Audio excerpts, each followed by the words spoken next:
Welcome to the Lead Counsel Podcast, hosted by New York personal injury lawyer Tom Tona. Join us as we deep dive into the world of law and the business of law. Stay informed, get ahead. Hey, welcome back to the Lead Counsel Podcast. This is your host, Tom Tona. Before we jump into today's topic, I just want to take a moment to thank the sponsors of the podcast. This episode is sponsored by Tona Law. They're not just another law firm. They're defining what it means to fight for their clients. We get a lot of attorney referrals from across the country. We pay fee participation in all jurisdictions where it's permitted. We focus on integrity, innovation, and relentless advocacy. Tona Law is proving that the business of law can scale without losing its heart. If you want to see how a modern firm is built for impact and happy client referrals, check out tonalaw.com. Mention again the Lead Counsel Podcast, and I'm happy to get on the phone with you. So core values are the deeply ingrained principles and philosophies that guide everything in a company. Hiring decisions, firing decisions, how we onboard and train, how we interact with clients, how we interact with the general public, how we interact with each other. They really are guiding principles. So when I hire people, when we look to do reviews, we use a sheet that has the core values on it, and it's a simple analysis. Plus, minus, or minus. And those are pretty self-evident as far as what they are. Let's say you and I are talking about somebody that's an exemplary new hire. It's typically because they're in alignment with our core values. Yeah. They're in alignment with the culture. The culture speaks to them. And how I know right now we're at the epitome of what we've ever been as far as talent, recruiting, onboarding, and retention. It's all because of the core values. Yeah. That's what I attribute it to. And I hear so many people complaining about how difficult it is to hire, but it's not difficult for us. It's been actually pretty significantly easy because we're unfolding a plan for recruiting that's really revolves around our core values. And the impact on the business has been astronomical. We had probably the best first quarter we've ever had as a law firm ever in 22 years of business. And the benefits of having a strong culture and strong core values that are real, and I'll draw a contrast to that somewhere down the road in this conversation, but our employee engagement is consistently measured by one of our business coaches, one of my executive coaches, Patrick Wilson, measures our employee engagement once a year. We do a team survey, and he surveys probably 50 firms across the country to 80 firms across the country every year. And every year he's ever had us as part of it, we have ranked far and away number one in employee satisfaction and employee engagement. And those surveys are done anonymously, so people are free to answer however they want. But we have a truly engaged culture of high-performing team members. Yeah. It's not just about the numbers. I can hire warm bodies all day long, but I refuse to not hire for my culture and my core values.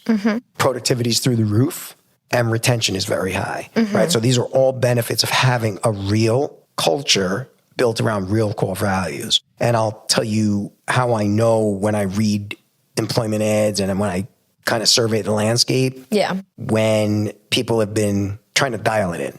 People first, which has been one of my primary core values forever, is a prioritization list of people that will interrelate with the office and how they should be treated. So people first means putting everybody in this organization and their families first. Their families come first. So if you call me and you're like, you did it last week. Do you mind me talking about it? Go right ahead. You came in, you're a little bit upset and you're like, a family member has been in the hospital. They don't know what it is. You know, they're running cardiac testing.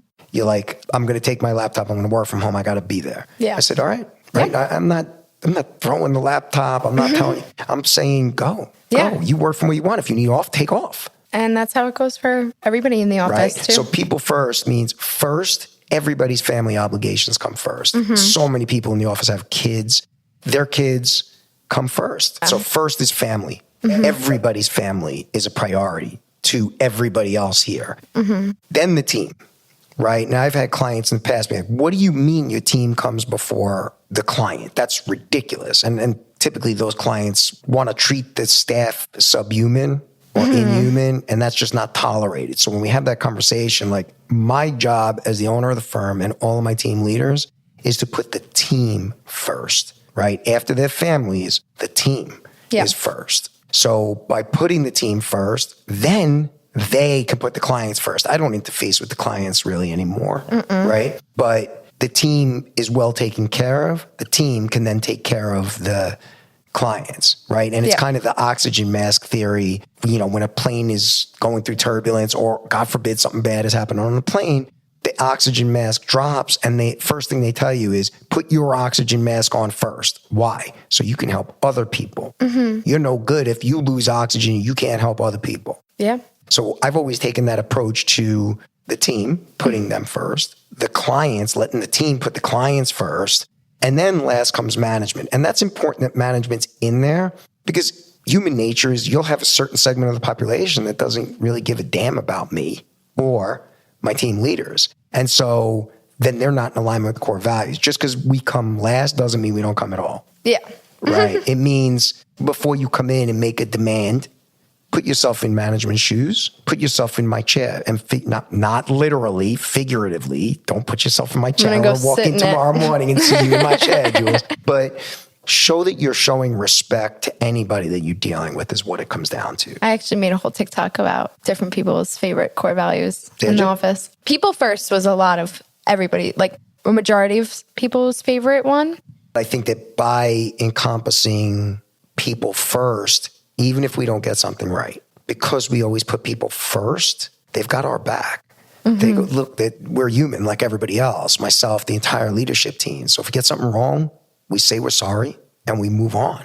And the team gets it because we're always putting the team first. Benefits of a core values that we have and the culture that we have is it attracts the right people. So you notice the last 4 hires that we've had in the last 2-3 months have all been spectacular hires. They're all amazing. Amazing. Yeah. Do you know what that says about the culture and the core values? Similarly, those core values and culture will repel the people that shouldn't be here. Yeah. Because we live them, we breathe them, we talk about them on interviews. So that's what I want. The other thing is those core values breed a culture of self-policing. And what does that look like? You get a new hire comes in, they slip through the interview process because even as good as you are, the recruiting process, there's always a gamble. There's always a risk that you're not getting exactly what you need or whatever, right person, right seat. It's a self-policing culture where somebody like you who's here will say, hey, I'm seeing some stuff in the new hire that just, it's not aligning. It's not aligning. Like, please, let's just keep an eye on it or whatever. So it is self-policing to that extent. I don't really have to worry about micromanaging it. My team takes great pride in the work that they do. And they take great offense at people that are just looking to dial it in. There's no hiding in this organization. We're not a 400-person insurance defense department where you can have somebody just hiding, just collecting paycheck, lollygagging around. That's not what we do here. We have clients that have needs that have to be met, and we have to meet them. Yeah. Period. So that self-policing culture is also a big perk of it's. I shouldn't say self-policing. It's a self-enforcing culture. This is our culture, and it enforces itself. Yep. So self-policing might not be the right word, but you know what I'm saying. That it enforces itself. It protects itself. I know that if I bring on 10 people under you in marketing at some point down the road, you're never going to tolerate less. You're never gonna allow for less because this is our standard. This is our standard. And also, stuff needs to get done. And we know when things are not working, and the leadership team can see if there's a loose screw somewhere in the pipeline. Before people start, we do it at the interview process. The interview process, we're talking about core values. We give them to the candidates.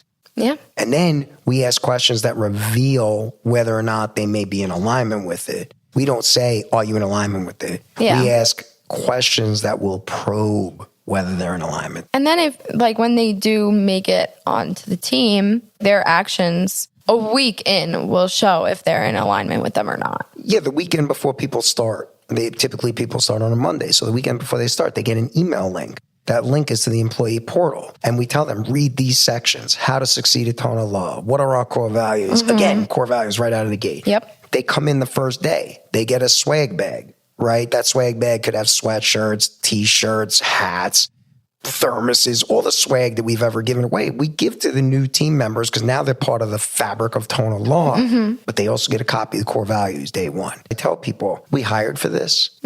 We discipline for non-alignment. If there's something behavioral going on that doesn't align with our core values, and ultimately we'll terminate based on core value alignment or non-alignment or misalignment, I should say. People stay because of the core values. And we've had people try to test, because a lot of people are putting out there now, it's all about the culture. It's all about the culture. That's all the rave. So we'll have individual people try to test. And then they learn very quickly, but very much about the core values and the culture and protecting them. Yeah. So that's one of the things I now spend about 30 to 50% of my time on any day. It used to be, I would say it was called high-end HR because I was involved in the recruiting process. I'm not anymore since we hired an HR person. Now it's on the culture. Yep. Now it's making sure that there is zero toxicity ever. And so we deploy kind candor, and we have a system in place. We deploy kind candor, we deploy people first, but we have a system in place to route out toxicity immediately and swiftly. And there is zero wiggle room in that for toxicity. It's not going to happen here, and it doesn't matter who it is. So for me, that is a really good place for us to be, because people are like, this is an amazing culture. I love it here. We're doing things now with our recruiting and onboarding to just weave the fabric of our core value into everything we're doing from the first day through the 90th day of the onboarding process, so that we're accelerating the connections and deepening the connections of the new people coming in with the existing team members. Quick break to thank the sponsors of the podcast. This episode is supported by Tona Law, a modern law firm built on integrity and innovation. Learn how they're changing the game at tonalaw.com. Attorney referrals accepted from across the country. You'll see what it's like when you send us a case. You'll have some happy clients. Chris Early. Tom, just trying to run a special law firm built on core values. You're into core values. Oh, yeah. You and I just really speak the same language. I can tell we talk a lot, and it's not just words on a plaque, right? Like for you, and you're much like me. And I think that's why we became fast friends, is because you live them every day. So these core values to me are important, right? Those values, and I'm sure you would agree, that's how you base your hiring decisions, your firing decision. It simplifies everything, right? You run a big firm. And, kudos to you. You have built up a really impressive firm. I know what it takes, right? You've put a lot into that. Right. You're not just flying by the seat of your pants, right? It's a very principled, focused approach. And at the end of the day, it's culture, right? Culture, core values. It's literally a roadmap for your daily decision making. The staff that you onboard and you hire and you train. And ultimately, if you have a non-fit, the staff that you part ways with, right? Whether they part ways or we ask to part ways, or it's a mutual thing. Most of the time it's mutual in a lot of ways. What I do, Tom, I do quarterly conversations and I ask, how would you rate the culture here? And I took this from a recent conference as no 7s are allowed, right? Any number between 1 and 10 except a 7. So it's 7. Okay. I like that. It's a little bit more a truth serum kind of. And so I ask questions. I was talking to my coach earlier about this super early at 7 o'clock in the morning, how I ask questions like, when was the last time you thought about leaving? How would you rate the culture here? How can I do better? Right. And just showing that sincere desire. Because again, you got to remember, I come from dysfunction junction here, right? Right. I don't want that. I want healthy. I want thriving, healthy culture. And I'm frankly obsessed with that. And that's what I pour myself into. So yeah, hearing that someone rates the culture on a 9, I'm like, that's awesome. How do we get it to a 10? Right? Oh, it's at an 8. How do we get to a 9? Right? Just taking the pulse. And my coach said something really smart today. She said, those questions are important because the more honest they are with you, that's showing real engagement, that they trust you. And my team, they know about my story. So just trying to create a healthy place, a caring place. Because at the end of the day, to me, it's about team first and then client second. Because it has to be that way, or else it's not going to flow. It has to be, I work on the team. That's my focus. I pour myself into that. Then it's like, okay, this is what we set up here. I expect you to pour that into the service of the client, right?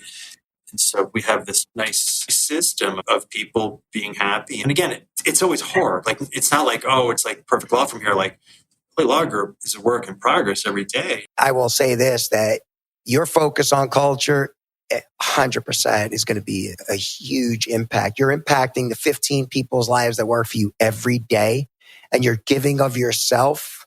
And all you're asking back is, hey, these are our core values. If they speak to you, please act in alignment, right?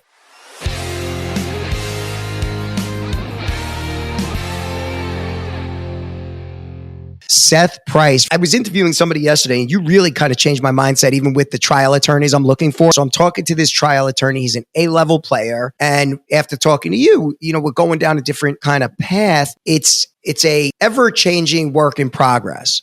As you scale, when you see people that don't fit the mold, the culture of what you're doing, I'm now at the point where I see times where I see opportunity where I'd love to hire people. I know I'd make money, but if it can hurt your entire kingdom, if it could bring I don't say the house of cards, but it could bring the whole pyramid, not down, but really take out a piece of it, like a Jenga game, you just got to be really careful. And that stuff, decisions and flyers. I remember when we started the PI practice, brought a woman in who was dynamo. She was do everything, and she was, by herself. She was a force of nature. That highest highs, lowest lows did not end well. It ended poorly. Should we not have done it? It got us to where we were, which helped us get to where we are. But it is very, very sort of humbling that with scale, things need to be looked at differently. And the downside, the risk of things being hurt, from an action that you take or a hire that you make, the consequences seem to get even greater. Really? See, that's a big disclosure, because again, I'm not at your scale. We have 25 people internally, and I think 14 or 15 overseas in the Philippines. We're around 40, but we have people managing the Philippines internally, etc. Right?